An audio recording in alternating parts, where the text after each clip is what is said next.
This is the Ideology podcast.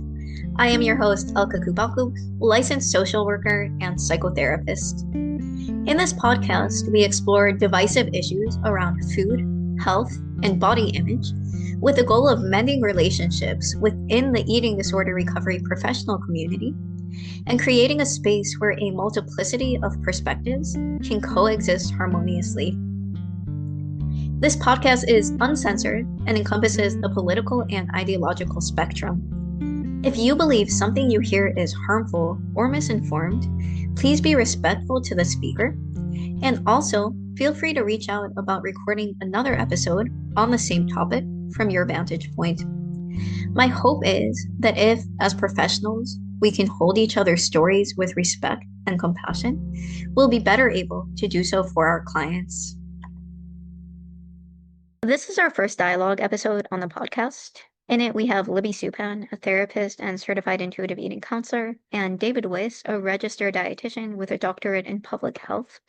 We're coming together to talk about food addiction. I hesitated a lot before publishing this episode. This was a difficult conversation in ways that both guests had predicted and hoped to avoid. At many points, we unwittingly highlight the challenges of conversing across ideological divides while immersed in the level of stress that these conversations trigger. We also share with you our very raw and human attempts at moving through these and back toward each other. I've since processed individually with both Libby and David so that I can make this a safer space in the future. I'm afraid that you'll listen and be pulled toward one narrative or one person's presentation and assume bad intentions on the part of the other. The urge to pick a side is so natural and so expected, and I hope that alongside that, you'll remember that what you see of each person is only a snapshot, and it's a snapshot that includes a lot of stressful moments. It's not the entirety of who they are. We all enter this conversation with the same goal, which is to build bridges between us and become better humans and clinicians. Before we jump into the dialogue, I want to make a few premises explicit. And number one is that clinicians are human beings. And just like all human beings, the positions we take are driven by a combination of goals, values, fears, past experiences, and personal characteristics. My second premise is that clinicians are in relationship with one another. This means that the way we approach or don't approach these topics is a kind of relational dynamic. And just like in our personal relationships, we know that arguing facts or debating truth rarely, if ever, brings people closer together or helps resolve conflict. The same is true among clinicians. Because of this, rather than focusing only on content, does food addiction exist? Does food addiction not exist? I'm going to focus on process. What's happening between us? What's getting activated as we speak? And my third premise is that the reason why these topics are so controversial is because they touch on things we really care about. And when we're able to talk through them, they give us a window into ourselves and also allow us to connect in meaningful and valuable ways. Can both of you start by just introducing yourself, speak a little bit about what you do in the eating disorder recovery field or around food and health more generally, and the position that you take on food addiction? I'm going to go first. Hi, I'm Libby, and I am a therapist and a certified intuitive eating counselor. I have a therapy practice and a coaching practice. So I work with people that struggle with any kind of eating disorder, disordered eating, food, body image issues. The person I work with the most is kind of stuck in the binge restrict cycle, or what other people refer to as yo-yo dieting. Where I come from, as far as my modalities and theories, I struggled with an eating disorder myself for about 20 years. About 15 of those years, I was in Overeaters Anonymous, which is a 12-step recovery model for food addiction. And so for 15 years, I identified as a sugar and food addict. And once I got into real eating disorder treatment recovery, I realized immediately that what I had been doing for 15 years in Overeaters Anonymous was actually perpetuating my eating disorder, making it stronger and worse. So then I realized, for me, in my experience, there wasn't such thing as food addiction, and labeling myself in that way was actually quite harmful. So today, my verbiage, how I speak to this, is that there isn't such thing as food addiction. And I'll say that you can't be addicted to something that you need to survive, whereas drugs and alcohol are different. So that's who I am, and I'm really excited to be here with you both and have this kind conversation. Excellent. And I am David Wiss. I am a clinician, the founder of Nutrition and Recovery, and specializing in nutrition and lifestyle medicine for mental health. I practice functional medicine. I'm also a scientist. I've done some data collection and some manuscript writing, and I'm also in tech. I'm the founder of the Wise Mind Nutrition app. Very cool. Thank you both for coming on. I know we've all met before. We've had a little interaction. I've interviewed you both in episodes, which I'll link. We had an introductory call where the two of you met, and then David, you had sent a couple of things for Libby and I to read slash listen to. I know some of us, or maybe all of us, are approaching with a little bit of nerves, and I just want to be able to talk through some of David, what you were hoping for when you sent those things. Libby, if you're willing to share some reactions. Of course, I have spent many years tackling this tricky intersectional space, and I found a passion for looking at convergence between opposing ideas. And I've worked really hard to help reduce the tension and the conflict in our field. And I've taken that middle ground, and it's always felt very lonely because it seems like people on both sides of extremes, and the extremes are classic eating disorder models versus food addiction models, get nervous about the middle ground and tend to gravitate toward their camp or their lane. And I've really been trying to invite people into this middle space and have written a lot about it and put on a lot of presentations. And so I think my hope was to build energy around peacemaking.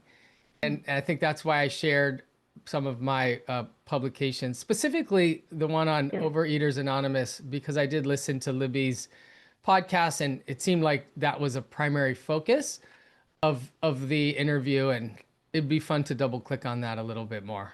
Thank you, David. So I'm really excited to be here because, very similar to you, David, I've been in this kind of rethinking mode in the last year or two and really wanting to move away from being so black and white. So I used to really believe absolutely not. There's no such thing as food addiction. Absolutely not. You cannot intentionally lose weight when you are in recovery or recovered from an eating disorder. And I'm not saying good or bad, wrong or right. I'm kind of more in this place right now where, you know what, maybe it's not black and white, and maybe there's room for nuance, and maybe we can live more in the gray. One other thing that I'm really appreciative about this conversation is I know what you're talking about, David, and people being on one side or the other and you being in the gray and how that feels for you. And I know you and I too have also talked about the absolute incredible amount of judgment within our communities is as clinicians, especially in our Facebook groups that specialize in eating disorders, there's a lot of judgment. And so I'm just really happy to have this open conversation without judgment. And that my biggest overall thing is I just don't want anyone out here, especially in our field of clinicians, causing harm. So it's like if you are helping people, not just you, but anyone helping somebody with an eating disorder and it's helpful, that's wonderful. So anyways, I'm glad to be here and excited to see what we're going to be talking about. Yes, I noticed that phrase in your initial interview. It's a beautiful thing to be protective of people, and I think I take on the do no harm position as a healthcare professional, and that's at the top of my list. And I've always been intrigued when one group is able to decide that the other group is causing harm and that I am the arbiter of who's harmful and who's not. I've always been a little bit baffled by that. And I think that what's missing is a lot of critical dialogue, because when I talk to people from the food addiction world, I get the same narrative. They're saying, we have people over here that went to eating disorder treatment and were told to eat these foods, and they have a long history of addiction and food addiction, and their clinicians were just telling them to eat cupcakes and to not lose weight. And a lot of people on that other side are seeing it as very harmful. And so they take on the same narrative of those people over there are causing harm. And I've seen the same thing with the anti-diet folks. You're basically saying, no, this is perpetuating weight stigma, worsening eating disorder symptoms. They're causing harm. And so everyone's pointing at the other party saying, you are harmful, you are causing harm. We are righteous, we are moral. Come side with us. And those are the moments, because I'm the person that tries to listen to all sides, I'm scratching my head and saying, well, it can't be that one side is right and the other side is wrong. It must be that people just don't have access to the full data set. They have a limited set of data by which they're drawing from and drawing some conclusion. So I sort of bristle when I hear that finger pointing of you people are causing harm over there and we're not. I absolutely agree with you. And also, I think how unfortunate that all clinicians can't be open-minded to, hey, guess what? Maybe my model doesn't actually work for this person. Maybe this person actually needs a different type of intervention, a different model, and maybe that's not what I do, and that's okay. And maybe I'm not the end all be all black and white person. So absolutely. And I don't know if as a whole, our industry, if you will, of clinicians could get there. I think that would take an incredible amount of open-mindedness, but I appreciate you saying that. Can you start by sharing what got you there? Because you mentioned that for you, you had started out very firmly on one side after leaving OA, understandably. You were like, this is harmful, and are starting to shift that a little bit. What started to shake that up for you a little? Do you mean from believing I was a food addict to not believing I was a food addict? After that, so when you left the food Yeah. addiction model and were like, you can't be addicted to food, and now you're starting to come to a place where you're like, this has hurt me, but I don't want to side with one camp while excluding the other. What shifted for you? And you've mentioned a similar process with intentional weight loss as well. I think part of it is language. So whether client calls it food addiction or not, they need help. I'm not saying I believe food is addictive. I'm not saying it's not. I'm open to the conversation. And also, after talking with you, David, briefly in the last time we met, and then listening to something on YouTube you'd sent me, also the study you'd sent me, you're very science research based. And you also talk about food addiction in a very different way than I've ever talked about it or known about it. This is in coming from a person who's not like a scientist such as yourself. I don't do my own research. I really perceived your work as very specific to ultra processed foods and certain types of additives or substances that maybe aren't even food. And I don't know even necessarily what I'm saying is accurate, but that's the overall gist I got. So when I was looking at your stuff, I'm like, oh, well, he's talking about this in a totally different way than I've ever talked about it.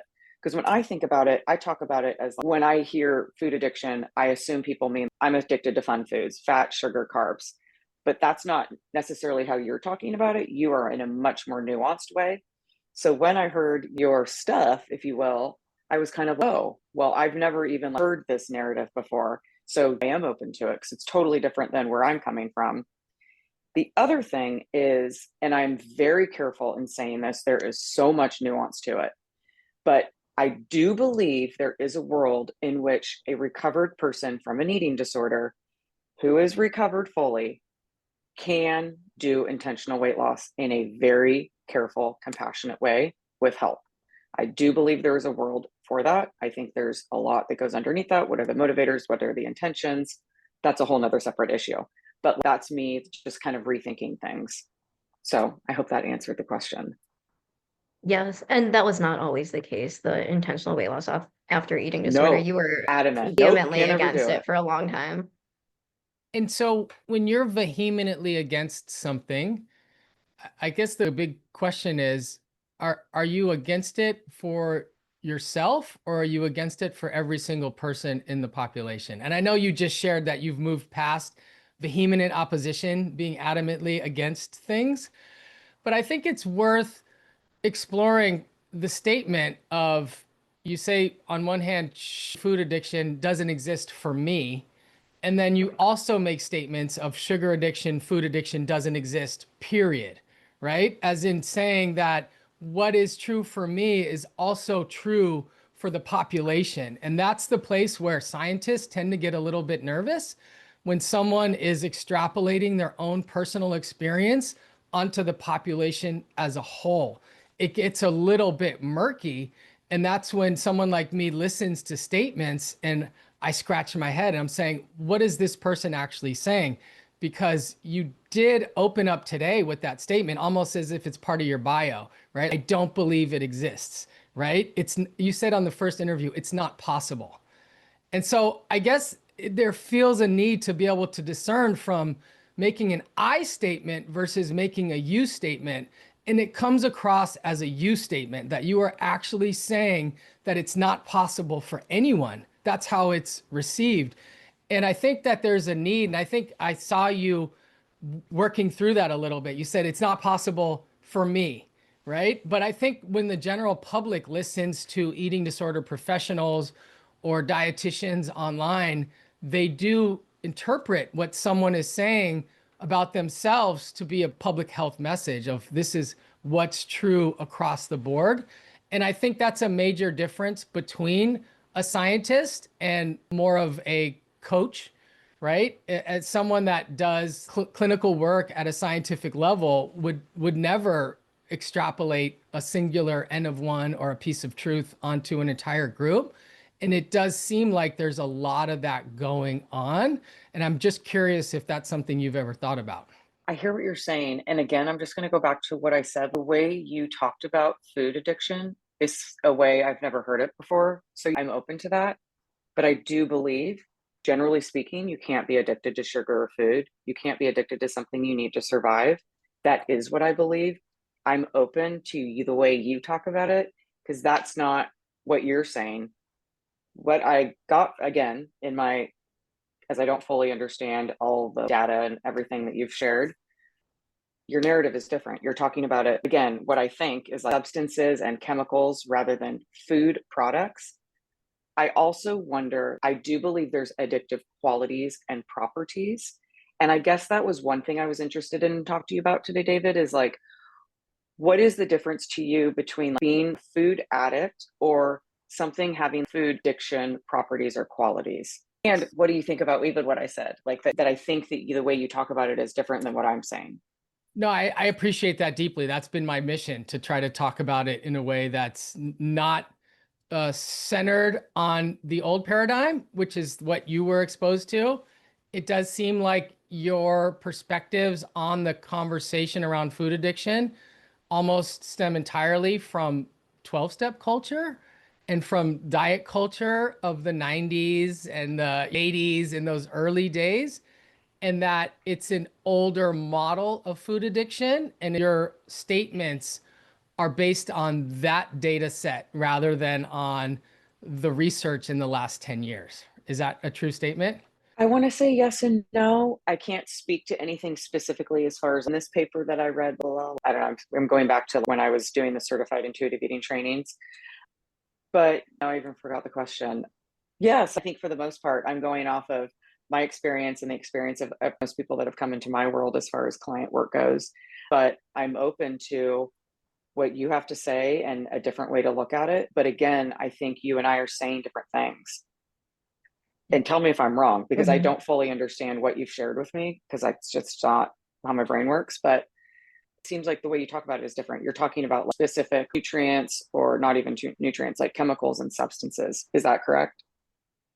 I think that where the field has gone in terms of our understanding of addictive nature of food, that it's probably less about single ingredients and more about the overall engineering process and the clever combinations of foods, right? So that's why we have moved toward the term ultra processed food addiction, to identify foods that were engineered for profit maximization strategies, right? It's a very specific type of food rather than the food that sort of occurs in nature, that I actually believe, while some people report loss of control, aren't what we would classify as having addictive potential.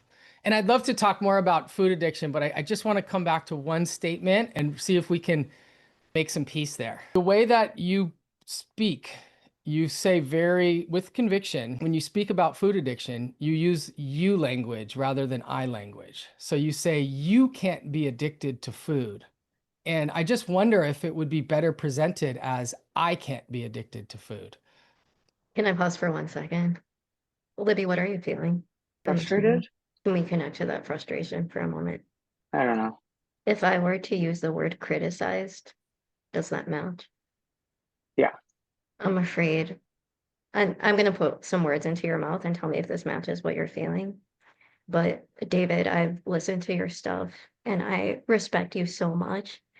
And for me, when I respect someone in authority or that presents as an authority in that way, I start to distrust myself. Does that capture it? Absolutely. So I feel kind of shut down right now. Like I don't really want to say anything because exactly what you're saying, Alka. Like I do respect you a lot, David, and I want to understand more, but I also don't want to just sit here and be told who I am and what I do and what I say and how I should talk to people. And I also appreciate what you're saying. I'm more interested in like understanding why you're different, what it is that you're saying that's different. Because what I'm saying, I know what I'm saying and like I'm bored with it. So like, can you share why you do believe there is such thing as ultra processed food addiction? But I'm not ignoring your question. I hear what you're saying when you're saying I should speak to myself when I'm speaking publicly rather than you. But I come from a frame that I don't believe anyone can be addicted to food in the way that I know it to be true. So that is why I speak to that. And I don't want that to be offensive to you or anyone else. That's just where I've been. And I'm open to rethinking that.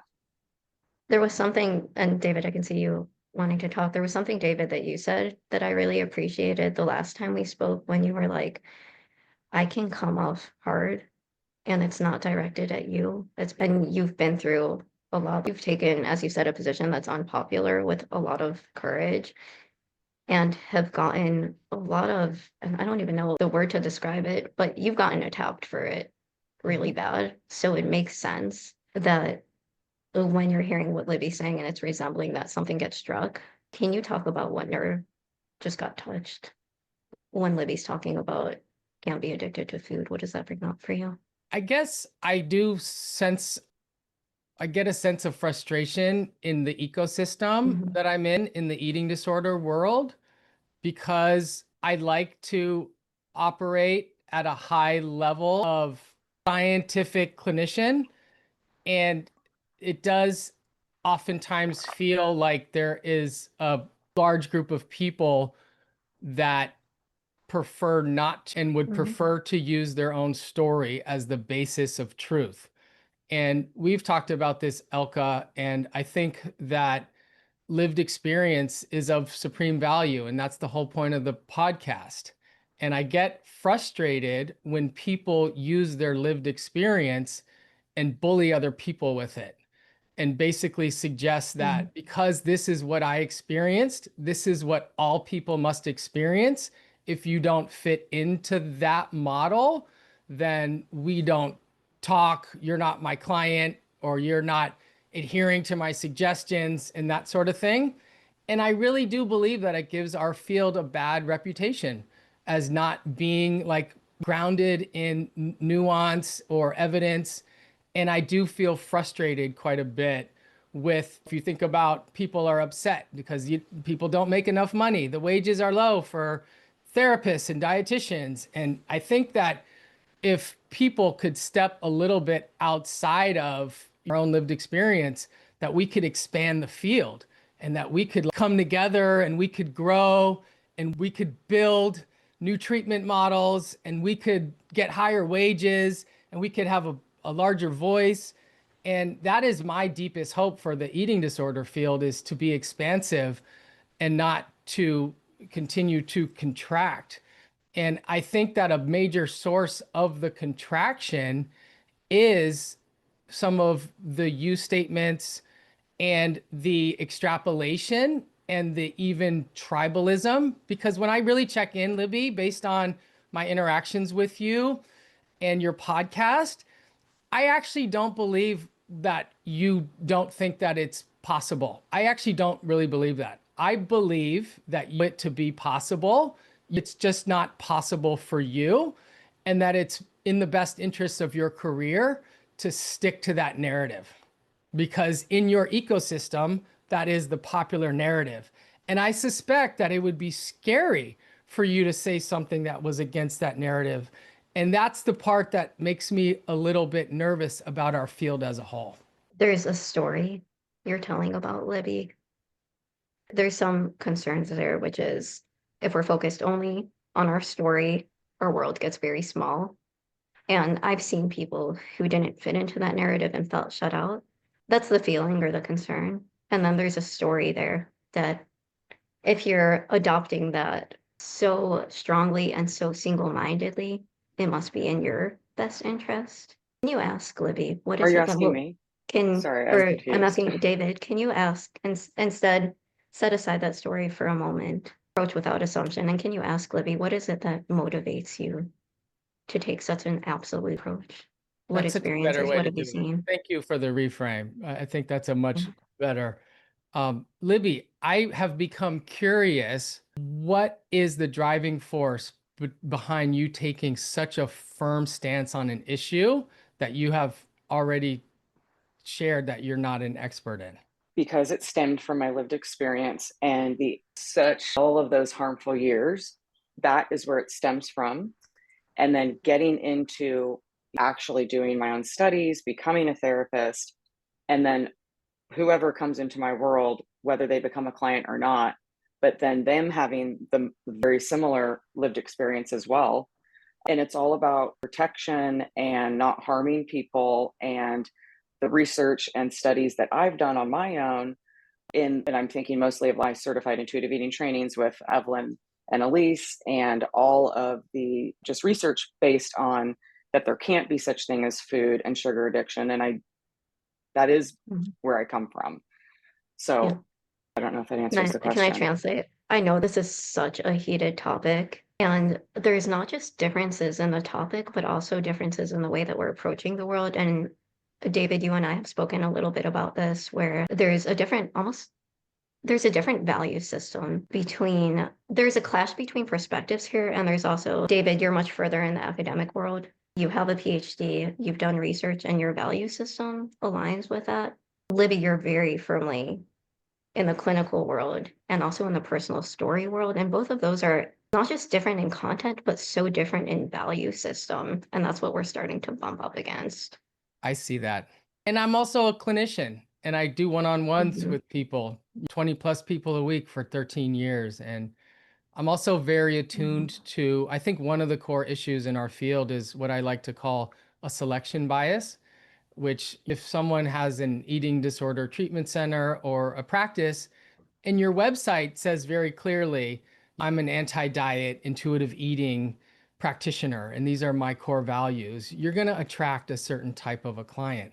And a person that might Mhm. have ultra processed food addiction is not likely to show up knocking, like, hey, can you help me? So it's inherently going to create a sense of bias in your sample, right? So I've argued against some of the leaders in the field, and they say, I've been working in treatment for 20 years and this is what I see. And it's also very true that there's a lot that you don't see. And I think if I Mhm. had one core wish, it would be that people would start looking in our blind spots and asking questions rather than drawing firm conclusions about a limited, biased data set. Is it all right if I step in as interpreter? So what I'll do is I'll repeat what I hear you saying in different words. And what this does is it takes it one step from where the really strong and really difficult emotions are, which can often make it a little softer and easier to hear with me. And David, you can tell me if I'm matching what you're saying, if I'm capturing it accurately or if I'm missing anything. So I believe you, Libby, when you say that the people you've interacted with were not addicted to food, and that being addicted to food or being presented with that narrative would hurt them, would perpetuate their food restriction. The only thing I'm asking you for is that to acknowledge that there might be people who you haven't encountered that live with food addiction that feel understood and validated and hopeful when they encounter this model. Of course. I Yeah. also think that I know what it's like to feel addicted to food. I get that. So I know that that's a big part of it too. And I know when I was in it, when anyone told me that's not a thing, you can't be addicted to food, I was pissed. Because I was like, don't tell me what I am and what I'm not, because I know I'm addicted to food. It felt like this has to be what cocaine is like. So I get it. And I also stand where I stand. And I don't want to just keep repeating myself and saying the same thing. I'm really interested, David, if you're open to talking about it, why you, some of the stuff that you shared with me that I looked into before today, where you come from and why you believe food is addictive with ultra processed foods and the way you speak about it. I find that really interesting. And that's what I'm open to. And can you do that? Sure. And I think the part that's worth saying out loud is that I feel like I am the same in many ways as a lot of other clinicians, in that I have an eating disorder practice and I've been helping people with eating disorders for 13 years. And that a lot of what I do matches the wisdom, the collective wisdom in our field. And I took an intuitive eating course with Evelyn. I enjoyed it. I've studied literature. I've gone to trainings. I've gone to conferences. I've collaborated with lots of professionals. And I think that if there was one thing that makes me quote unquote different, it would be that I did not subscribe to the position of it's not a thing, right? And for some reason, that part of the intuitive eating training and the intuitive eating model has always been a head scratcher for me. So I always set out to say, well, how can I trust someone who's telling me it's not a thing if they have an agenda or want to sell books or have a model? I want to find out on my own, right? And the way that someone finds out is not just through scouring the literature, it's also through clinical work, asking people questions, right? And I do believe that the bones to pick that you have about 12-step models and the old food addiction are similarly frustrating. I actually have a clinical practice where I help a lot of people get out of OA, and I help a lot of people move past that old paradigm. And I'm known in that fellowship for people that are frustrated with that model to step into a more inclusive way of eating. And I find that to be some of my most meaningful work, to help people move from rigid models to more flexible, fluid models. And I think we probably do a lot of the same work in terms of getting people to have new vantage points, open minds, etc. But it's the vehement opposition that's always got me super interested. So we used to call it food addiction because we were talking about food as a substance being rewarding to the brain in ways that would set people up for loss of control, continued use despite negative consequences. And in the last few years, with the research on ultra processed foods, many of us have decided to use the term ultra processed food addiction to be more specific. A lot of the bones to pick that people had were almonds aren't addictive, bananas can't be addictive. And we said, we agree, right? And now we're using the term ultra processed food use disorder. A big part of my understanding of this construct doesn't just come from clinical work or research, but also a deep dive into the ways of the food industry. The unscrupulous practices behind the scenes where food manufacturers do research and use the same sort of laboratories that the tobacco companies used to figure out how to create products that elicit the highest possible dopamine response. And I believe this to be a really important part of the conversation that tends to be missed in clinical discussions. When we think about food industry and some of their tactics, as a dietitian, I was exposed to them early on. And I remember being told by food scientists that work for big companies that there's nothing wrong with food dyes. You need salt to survive, so don't worry about sodium. It's a calorie. And there was just a lot of messaging that came from the food industry that felt untrue to me and that it felt very deceitful. And I remember being in school and learning about this stuff. And I'm like, hey, wait a minute, who's making money here? You guys are making billions and you're training people to work for $39 an hour and promote your products. I'm not interested. You know what I mean? And so I think as I tap in, Elka and Libby, to some of my frustration. Part of the reason why I didn't trust some of the messages that came from the eating disorder field and the intuitive eating model were that those were the same messages that were being perpetuated by the food industry, which is always, there's nothing wrong with this food. There's nothing wrong. It's safe. There's absolutely nothing wrong with this food. It's just a calorie. And if you have a problem with it, it's on you. It's not the food, right? That was the narrative that emerged when I studied the commercial determinants of health. And when I learned that a lot of dietitians, and I say this with love, were being trained to carry out the message of the food industry. And so when I sensed that there was a lot of really well-intentioned mental health focused people that I connect with and people that I rub shoulders with that were also saying the same thing, I started to wonder, how does this information land on people? Because it didn't land on me right. When I was told that, let's take an example, high fructose corn syrup is the same thing as cane sugar, right? That was what I was told in school, right? We now know that that's not true, and that one is going to be more inflammatory than the other, have other metabolic consequences. But when a clinician who is really working hard to protect vulnerable people from eating disorders is also saying the same thing, I wonder how much of that is actually true, how much of it is in defense of people with restrictive eating disorders, and how much of it is part of this machine that's been designed to continue to perpetuate social injustice by letting the food companies basically get away with murder. And yes. The feeling that I'm getting as you're speaking is it feels almost like if we were to have intellect talking to emotion. That's what this conversation, like the image that I'm getting as we're having this conversation. Totally. I think so too.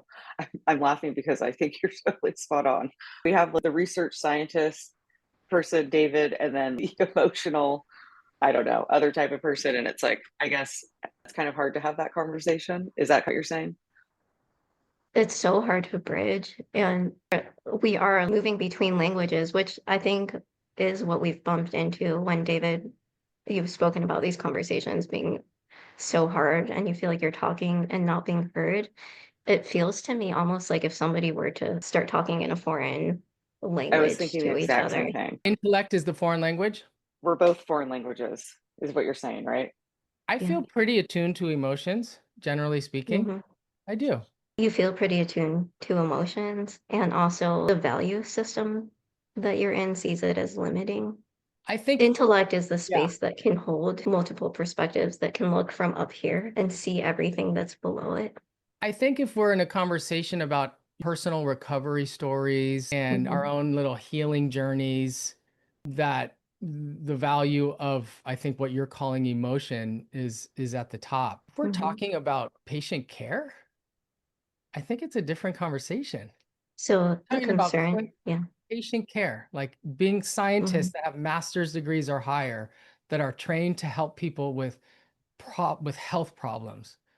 It feels like there's some level of need for intellect, or at least an understanding of that. absolutely. It just does. I could never Absolutely. say otherwise. So the concern there is that if we're relating through emotion alone, we'll be missing some of the valid concerns that people are coming with, or misinterpreting them based on what we feel. I'm getting the sense also, and David, tell me if this is true. To what extent do you feel like when I brought up the intellect emotion example, and your gullible response was like, wait, is intellect a foreign language? To what extent do you feel like I'm siding with Libby over you, and you're sort of a little bit the odd one out here? I don't necessarily feel strongly that I'm the odd one out. There's something that's obvious about that. But I think that you guys have a similar orientation. Yeah. But we're both leaning a little more heavily on the personal experience, emotions. And it feels like it's hard to. What you're wanting is almost to shake it up a little bit and be like, look beyond that. That's not the only thing. It's almost as if, because I believe in food addiction, that people assume that I must be a food addict. That in order to believe in it, you must be a food addict. And if you don't believe in it, you must not be. And that feels like a really small universe to me. I don't have food addiction. I wonder why. I'd be interested in it. Yeah, I'm curious why you think that, because I didn't think that's never crossed my mind that that was the case. So I wonder, has people told that to you? No and yes, but I guess my point there would be if we're only going on lived experience and we're building careers based on our lived experience, why would someone move into an area that they don't have a lot of lived experience with? So maybe I've said something that I've said incorrectly, but I've never, there's no way I could be a therapist if I just went on lived experience. I had to go to graduate school and study and all of that stuff. So that's not how I think of what I do. And another thing that this might be helpful is the way I work with my clients and the way I talk about recovering from an eating disorder and getting on the other side and having food freedom and intuitive eating is thinking of the intuitive eating principles 1 through 10. You can use them interchangeably, but really, most of my clients immediately want to get into principle 10, which is gentle nutrition, looking at nutrients because they usually always want to lose weight. And so, what I will say is, we have to retrain your brain first. We have to get your brain good with food, being in food freedom, and then we talk about the nutrition piece. And that has really worked for the people I've worked with. It worked for me in the way I've been trained. It's like we have to fix the brain first, and then we can look at nitty gritty of the nutrients, and then we bring in a registered dietitian. Do you ever go outside of the way that you were trained? Always, totally, very much so. Every single person is different, but I think maybe a lot of maybe what you have seen that you know about me or think that you about me is the way I like publicly speak. And I think, as we all know, it's really hard for anyone to understand who I really am or how I work really behind the scenes with actual clients from a dumb 1 minute, 60-second TikTok video or the podcast. Yes, that's a better way of explaining things, but it's still so limited. And every single person is so nuanced. There's also certain things I'm not comfortable sharing or willing to share about client care. So, absolutely, every single one of my clients is different. Even in my group coaching program, we meet individually, and every one of them is doing something a little bit different than the other. So, I'm really glad that you asked that, because I don't want anyone to think I'm just like a cookie cutter kind of machine, because that's not it at all. I guess when we create content online, it's really tricky because you want to cater to an audience. And I talk about nuance, and this might be true, and it's confusing for people to consume. And so it's Yeah, much easier for people, especially in the content space, to sort of pick a framework, pick a model, and just sort of stick to it. But then you run the risk of coming across as a spokesperson for that model and really sure. feeling like you have to stay within the constraints of what's acceptable within that group, right? And I think that that lands on some people a certain type of way. Almost people get pigeonholed, right? That if you are an intuitive eating counselor, then we could finish your sentence for you. Because like this is how we think over here, right? And there's just a lot of pigeonholing and boxing that's created that is valuable because you get a sense of community built, but it's also very tricky because it comes across as if I'm very entrenched in my views and this is how I see the world and client care. Absolutely. And the other aspect I want to bring to this, and I don't know the solution, but like, this is a business. I am a business. I'm my own brand. I never wanted to have to do this, if you will. And I'm not sitting here complaining, but like, I didn't want to work with insurance companies. I wanted to work for myself. So because of that, I now have to market myself. So now I'm a business and I'm selling myself. I Mhm. can't tell you how gross that feels. For Sure. me to jump over the board and initiate my Instagram account back in 2020, I felt sick to my stomach. Mhm. There's so much of me that really likes social media. I'm going to say most of me, I can't stand it. I can't stand being a product or trying to sell myself. It feels disgusting. And here we are. I don't know what else to do as a therapist as a business. Sure. So if there was some other entity or something where I could make a living income that did that for me, and so I didn't have to sell myself, tell me, I'll do it. But really, I'm sure you can see I'm really frustrated because since 2020 and me going out on my own, I don't know how else to do it. I've also hired many business consultants, coaching programs to help me with my business. And so I've gotten the message business wise, yes, you have to stick in your niche or you're never going to make a dollar. You're never Yeah. going to have a following. And I still have this big of a following. And again, this is not me complaining. It's just, I love this work so much. And I wished I didn't have to make it into something like this, whatever this is, a social media thing. And it feels gross. I share the same frustration, and I think a lot of it is business. And I think the part that I think hoping to double click on is the culture also of social evaluation and how we fit into our peer group and all of that. And I guess just as a thought experiment, Libby, I'm curious if you were a certified intuitive eating counselor and you took the course and you branded yourself that way and you were using those hashtags and you came out and you said something about sugar addiction or food addiction that went against the narrative that was set in stone in 2011 by the authors of the book, and you said something different, how do you think that would land on, forget your potential clients, what about your peers? Oh, that would be disgrace. I'd be a hypocrite. It would be very down. I would be looked down upon. What is she talking about? She's gone crazy. You can't trust her. Absolutely. And the one thing I have been rethinking, which I said earlier, is I do think there is a world in which you can intentionally lose weight post eating disorder recovery in a very careful way. And I have said that out loud. That's come out loud a little bit. It will be out loud, well, today, right now, but live, I think today in another podcast. And that feels super scary. Of course. So yes, I get it. When you described that you would be outcasted and shunned and outgrouped, I think the way you shared about your sorority in college, it almost sounds like making that statement or taking that position isn't even really an option if it would destroy your career. So it inherently creates a level of skew in our scientific process. It's almost as if you did that. Can I rewind 1 second? Yes, please. You said something that I want to just highlight. There was empathy there. If you were to say this, it would destroy your career. I can see that. Can you stay with that a moment longer? I see your fear. Me or him? Sorry, I don't know what's happening. No. I'm highlighting what David was communicating to you. My fear? You shared that fear. And I guess what I'm trying to say is I had the same fear as well in 2014 when I came out and I said it. You know what I mean? I'm going to take a risk. I'm going to go against the grain. I'm going to come out and say, I wrote my first paper on sugar addiction. And I remember the early days of my career and thinking like, oh, I'm going to be an outcast after this. Big paper on sugar addiction with the premier researcher. And I was like, I'm taking a huge risk with my career. And I also remember thinking, oh, well, since you've published papers on this, it's going to be hard to backpedal because these are indexed, right? And thinking like, wow, this is risky stuff. And I had the foresight from the first paper I ever wrote on sugar addiction to always include a section on eating disorders.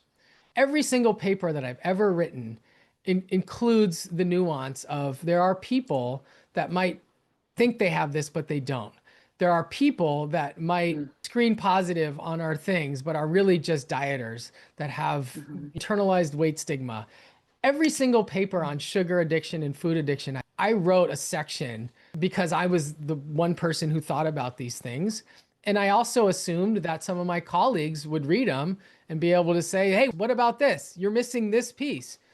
And God, we're highlighting some of my frustrations today, and I'm happy to go there. I think if I were to share one of them, it would be that what I've learned is that a lot of my colleagues never even read the papers purposely.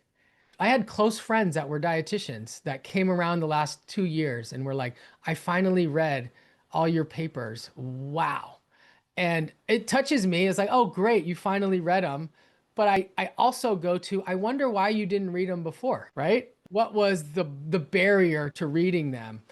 And that's the part where it's like, if you are entrenched in a view, and I don't mean you, Libby, but if someone is entrenched in a view and your career sort of depends on it, it almost feels as if you have to stick your flag in the ground and stay there. And in order to do that, we have to find ways to reduce our cognitive dissonance around certain issues. And one way to do that is to get into a silo where you get reinforcement of the information that you already have and systematically exclude the information that doesn't support that narrative. And it is the divisive culture that we have in our field that, in my opinion, creates less scientific minds. And I don't say that as a shot to anyone, but it closes people off to other concepts because these concepts become unsafe. And it just reinforces the echo chamber. And I've seen it just grow. And I'm just on the sidelines saying, hey, let's all talk together. We're doing today. And I'm I sorry totally if I agree with came you. off strong, Libby, earlier. I really have a warm heart for you and Well, this. I appreciate you saying that. And I know and I could get tearful right now, but we both just care a lot. And that's why we're here. None of us are getting paid to do this. We've taken a lot of time out of our days, and you've shared all the stuff that you've worked on, which I'm sure took hours and hours. I don't know if you got paid for that, but us reading it, that takes time. And we're doing this because we want to. And I know that we all want the same thing. And so I really appreciate that. And I absolutely agree with you that if you make a state, whether it's like me or whoever, if you stand by something and that's your business, you better be really careful if you say the opposite, because who knows what'll happen. You know? There's actually a beautiful thing in science when you can come back around and say, this was the available data that we had at the time. We're going to update our priors and we're going to incorporate all this new data and take a position that has evolved over time. That to me is a sign of a scientist rather than, let's just use the term, an emotional being, right? Someone that is actually staying attuned. And if I were to make one major argument against leadership in the eating disorder field and leadership in the anti-diet, in the intuitive eating. Can I switch it? Sure. Can you switch from what you're feeling or reactions to the eating disorder field to what it brings up for you, to the feeling you're having, whether that's the frustration, the being cast out, the fear of what this means for our field? Can you share that? Yeah. There's a culture which has created an environment that has made it unsafe for people to think independently. And as someone who thinks independently, I have felt the social ramifications of that. Can you share what's happened to you? What's been done to you? I think putting in, as Libby said, a lot of effort to try to write papers that explore the nuance or to put on presentations, and then seeing almost like people crusading against it. What was the feeling that brought out for you, the gut level initial feeling before you had a chance to process and move through it? Some of it came to be expected at some point. I'm very attuned to the tribalistic nature in our field. And I would get little glimpses of hope. Oh, things are changing. People are coming around. There's interest here. People have reached out. I've had conversations with people, some for hire, some for free. People want to know more about this work. We're making progress. And then as progress is made, there's a hope and excitement for integration and peacemaking. And then I end up seeing the same kind of playbook, which is, nope, we're on this side, not on this side. And it does feel like political divide to me. Feels the same way. It stabs each time.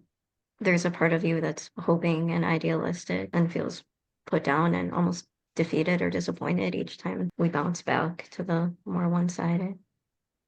I actually think that it's all going to be quite fruitful in the long run, and that the gatekeepers that are in their 60s and 70s that have really taken a position, they're not the ones likely to change, and that it's more of the up and coming professionals. And it's a known thing in at least scientific communities where you got to wait for the old professors to get out so that the new school can come on in, because it is harder to form new ideas once you get older. There's so much here, so much to unpack. Because we're starting to wrap up, I want to just summarize myself a little bit of what I've seen and then give each of you a chance to express how you're feeling, to what extent you feel seen and heard. But something that I've seen shift over this conversation is both of you entered with a concern about the other. Libby, you were concerned about maybe not even so specifically about David, but about the food addiction model, that it might mischaracterize people who feel like they're addicted to food but are driven by restriction. And as David spoke, you're hearing him say, when I'm working with people who are driven by food restriction, I'm advocating for people to understand the role that food addiction plays. And David, you entered with a concern with Libby that when you're taking such a strong stand, when you're approaching clients, are you approaching them with a preconceived notion of what they are? And Libby started to say, when I'm approaching clients, I'm meeting them with what they're showing up with. I'm operating so differently from what feels like a really strong message and really there to see them. Well, how are you each feeling now about yourself and about each other? Go ahead. No, you go. I feel as though there's so much of us that is the same in terms of having our own personal recovery story, getting passionate about helping people, wanting to find a way to turn it into a career and to navigate these murky waters and find safety in the world and in our professional careers, and really wanting to have an impact and also honor what's true for us at the individual level. And I think if I were to just identify what feels like one difference, is that I really try not to make strong statements about what's true for other people. I fully appreciate that. How do I feel about myself was your first question, Elka. And I feel so passionate about this that sometimes I wish I didn't feel so passionate, maybe. It might be an easier life. I feel that I'm still on this wavelength of continuing to be open to rethinking whatever it is. I'm allowed to do that, and so is everyone else. And how I feel towards David, I just appreciate this conversation. I'm so appreciative that Elka came into my world and I then was able to hear your episode. It was actually quite fascinating to me. I've been talking to one of my good friends about it, who's really into this. She's not a clinician, but anyway, she's into this kind of same space. And I'm so open to rethinking things that I'm all about it. And I want to know more in a way that I can understand, because I was kind of saying earlier, I can't even really speak to what I've seen that you give because it's so scientific. I don't even have that language. So I want to understand it at a level that makes sense to me more. And I would be interested in where can I find that?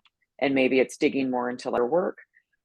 But I'm appreciative of having this conversation, and I wish that we could all be open-minded. I'm not saying be open-minded like me, because I could probably be more open-minded, but that's where I'm at. Thank you both so much. Thank you, Elka. Thanks.